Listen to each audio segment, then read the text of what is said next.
ये अधिकारी लोग बहुत सिंपल है। किसी ने कल मुझे बताया कि जनता को गुमराह करके इन्होंने सरकार बना ली। अब अधिकारी ने गुमराह कर रहे हैं।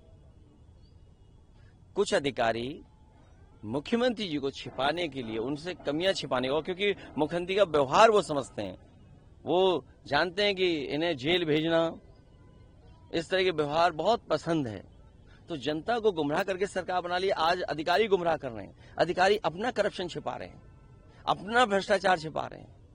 आप बताइए कितने बड़े पैमाने पे भ्रष्टाचार हो गया है। सुनने में आया कि शौचालय में पिछले कुंभ में भी हुआ था, पिछला अर्ध कुंभ जो सरकार ने किया था, उसमें शौचालय में भी बड़े पैमाने में घोटाला था। और इस समय भी जब जांच होगी तो शौचालय सबसे ज्यादा घोटाले में निकलेगा। और सुनने में आ रहा है कई 100 करोड़ की बल्ली लगा दी गई महाकुंभ में। कई 100 करोड़ की बल्ली कोई गिन नहीं सकता। तो ये महाकुंभ जो कराया है, महाभ्रष्टाचार, विफलता को छिपाने के लिए मुख्यमंत्री जी की भाषा बदली हुई है। सर, नए मुख्य चुनाव आयुक्त का जो है कांग्रेस पार्टी विरोध कर रही है। अब आपके सहयोगी आरजेडी भी, तेजस्वी यादव भी उनका विरोध कर रहे हैं कि जिस तरह से रातों रात उनका अपॉइंटमेंट हुआ वो गलत था। देखिए, इससे ज्यादा महत्वपूर्ण आप सोचिए, कॉन्स्टिट्यूशनल जो पोजीशंस पे जो लोग बैठे हैं, कल मुख्यमंत्री जब भाषा क्या बोल रहे थे सदन में, सबसे ज्यादा सदन में खुद स्पीकर दिखाई दे रहे थे। ये कॉन्स्टिट्यूशनल बॉडी है, जबकि स्पीकर को रोकना चाहिए था मुख्यमंत्री जी को, क्योंकि स्पीकर सबको बराबर की निगाह से देखें, चाहे वो सत्ता पक्ष के लोग हो, विपक्ष के लोग हैं। लेकिन स्पीकर सोचिए सबसे ज्यादा खुश थे। It's a constitutional position. तो आप विधानसभा में देख लो, इलेक्शन कमीशन में देख लो, आपको याद होगा हर चुनाव में समाजवादी पार्टी ने शिकायत की। एक तस्वीर, वीडियो आपके पास भी है, सभी न्यूज चैनलों ने ज्यादातर उससे स्टोरी की। क्या इलेक्शन कमीशन को नहीं पता था कि वोट रोका जा रहा है उत्तर प्रदेश में? चाहे वो मिल्कीपुर रहा हो, चाहे आपका मीरापुर रहा हो, चाहे कुंदरकी रहा हो, या पिछला इलेक्शन जो हुआ था बाई इलेक्शन, तो कौन नहीं जानता। तो इलेक्शन कमीशन क्या कर रहा था? सोचिए, महिलाएं जो खड़ी हो गई सामने आकर के रिवॉल्वर के, क्या उन पुलिस अधिकारियों पे कोई कार्रवाई हुई? इलेक्शन कमीशन ये नहीं देख रहा था मिल्कीपुर में कि एक ही जाति के लोग पोस्ट हो रहे थे? हालांकि आप लोगों के सामने बोलना गलत है, लेकिन फिर भी बोलना चाहिए कि सच नहीं बोलोगे तो कब बोलोगे? आप भी नहीं चला सकते हो कि किन अधिकारियों को पोस्ट किया था, किस जात के अधिकारियों को पोस्ट किया था, और प्रिसाइडिंग ऑफिसर किस जाति के थे। प्रिसाइडिंग ऑफिसरों की पूरी वो रिकॉर्डिंग आ गई। उस रिकॉर्डिंग में कह रहे हैं कि हम टारगेट पे चल रहे हैं, टारगेट पूरा कर रहे हैं। इलेक्शन कमीशन क्या कर रहा था अगर टारगेट पूरा प्रिसाइडिंग ऑफिसर कर रहे हैं? फिर लोकतंत्र बचा कि अगर प्रिसाइडिंग ऑफिसर वोट डालने लगे, अधिकारी वोट डालने लगे, तो क्या चुनाव बचा है? इसलिए चुनाव आयोग हो, चाहे आपके इस तरह के स्पीकर की जो खुशी थी कल जो देखने को मिली, या फिर जो अपॉइंटमेंट्स हो रहे हैं, सब वो कर रहे जा रहे हैं जिससे कि संविधान की धज्जियां उड़ सकें, लोकतंत्र को कमजोर किया जा सके। बीजेपी के सीनियर लीडर्स हैं, आप लोगों को एक ही उसमें करके सोशल मीडिया पे तमाम तरह की बातें कह रहे हैं। इसीलिए मैंने कहा कि जो अपने आप को साध के चले वो साधु है। क्या आपको लगता है मुख्यमंत्री जी साध के चल रहे हैं अपने आप को?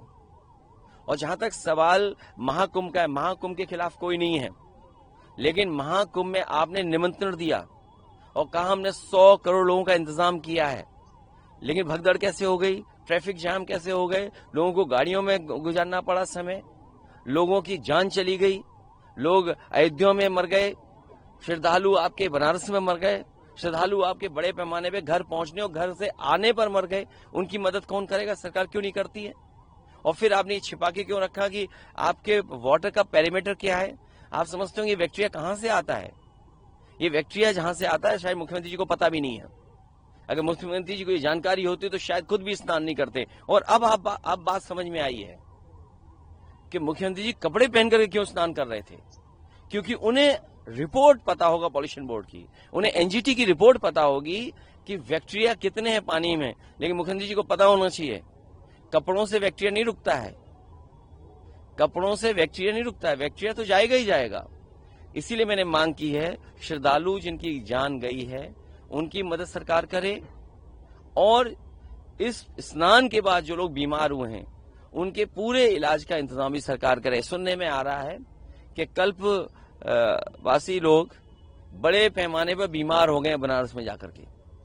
इसकी जांच आप बेहतर कर सकते हैं। उनको जो बीमारी है, उनको जो दिक्कत पैदा हुई है, वो स्नान के बाद पैदा हुई है। सर किस तरह से देखते हैं इस बजट को जो आने वाला है? देखिए, बजट से बड़ी बात है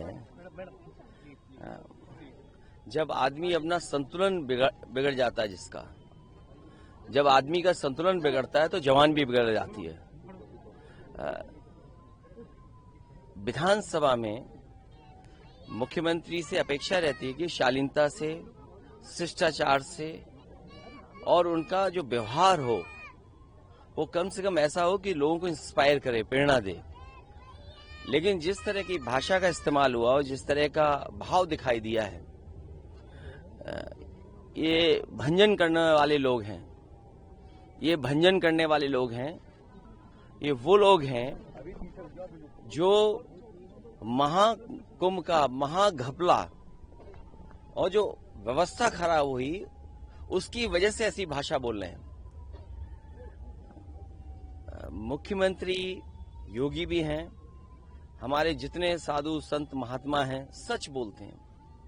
साधु संत महात्मा या योगी पर हम इसलिए भरोसा करते हैं क्योंकि वो सच बोलते हैं। ये वो मुख्यमंत्री हैं जो लाखों लाख आंखों के सामने घटना हुई उसको छिपाना चाहते हैं, उस पर झूठ बोल रहे हैं। जो भगदड़ हुई, जिसमें जान गई, और आज तो वो बातें साफ हो गई हैं कि जो पानी था वो पानी का स्तर क्या था। NGT, pollution board, supreme court, high court समय समय पर सरकार को जगाता रहा, लेकिन सरकार नहीं जागी। और उसका परिणाम क्या है? किस पानी से स्नान करने दिया लोगों को? आपने लिफाफे में रख करके निमंत्रण तो दिया, लेकिन संगम में, त्रिवेणी में कैसा पानी है उसको छिपा के रखा आपने। नाले उसमें सीधे जा रहे हैं। और अब तो हम नहीं कह रहे, सेंट्रल जो आपका पॉल्यूशन बोर्ड है, एनजीटी है, वो कह रहा है ये बात। आपने किस पानी से स्नान करा दिया? जिन लोगों की महाकुंभ में जाने में, आने में, भगदड़ में, खोए में जान गई है, उनकी सरकार मदद करे। और इस स्नान के बाद जितने लोग बीमार हो रहे हैं उनके भी स्वास्थ्य और उनके इलाज की सरकार मदद करे। उर्दू को लेकर कठमुल्ला इस तरह के बयानात सामने अभी आपने मुख्यमंत्री जी इस बात को समझते ही नहीं है कि ये उर्दू भाषा इसी देश में, इसी जमीन पर जन्मी है। उर्दू भाषा में हिंदी शब्द हैं, टर्किश हैं, पर्शियन हैं, अरेबिक हैं। उर्दू भाषा को वो समझते ही नहीं है, ये भारतीय भाषा है। उर्दू हमारी भारतीय भाषा है, उर्दू हमारी यहीं की जन्मी भाषा है। उर्दू का मीनिंग भी वो नहीं जानते होंगे। शायद ये भी नहीं जानते होंगे कि एक कॉन्स्टिट्यूशनल बॉडी बनी हुई है प्रयागराज में फॉर माइनॉरिटीज लिंग्विस्टिक को लेकर के, उसके बारे में उन्हें नहीं पता होगा। सोचिए, कॉन्स्टिट्यूशनल बॉडी बनी है लैंग्वेज को लेकर के, उर्दू को लेकर के, या अन्य माइनॉरिटीज की जो लैंग्वेज है उनको लेकर के। किसी को किसी भाषा से शिकायत नहीं है। ये उर्दू हिंदी में वही फर्क है जो कुमाऊनी और गढ़वाली जानता होगा। कुमाऊनी और गढ़वाली में जो अंतर है वही हिंदी और उर्दू में है। और भाषा वही तरक्की करती है जो दूसरों को एक्सेप्ट करती है, अडॉप्ट करती है। आप मुख्यमंत्री जी से पूछिए जाकर के स्टेशन की हिंदी क्या है। क्या मुख्यमंत्री जी स्टेशन का हिंदी जानते होंगे? क्रिकेट की हिंदी जानते होंगे? और फिर इंग्लिश तो उनसे बहुत दूर है।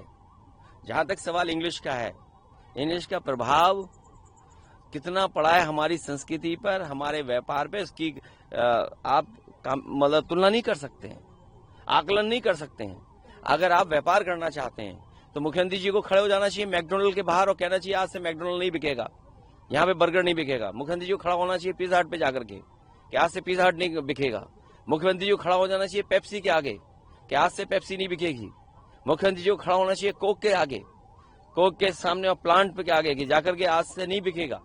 तो ये मुख्यमंत्री वो हैं जो नेगेटिविटी है जिनके अंदर, नकारात्मक हैं, जो इनसे महाकुंभ में आधा अधूरा काम हुआ, महाकुंभ में जो घोटाला हुआ, घपला हुआ, जो महाबर्बादी हुई, उसकी वजह से इनकी भाषा बदली है। जो व्यक्ति अपना संतुलन रखता है उसकी भाषा भी संतुलित रहती है।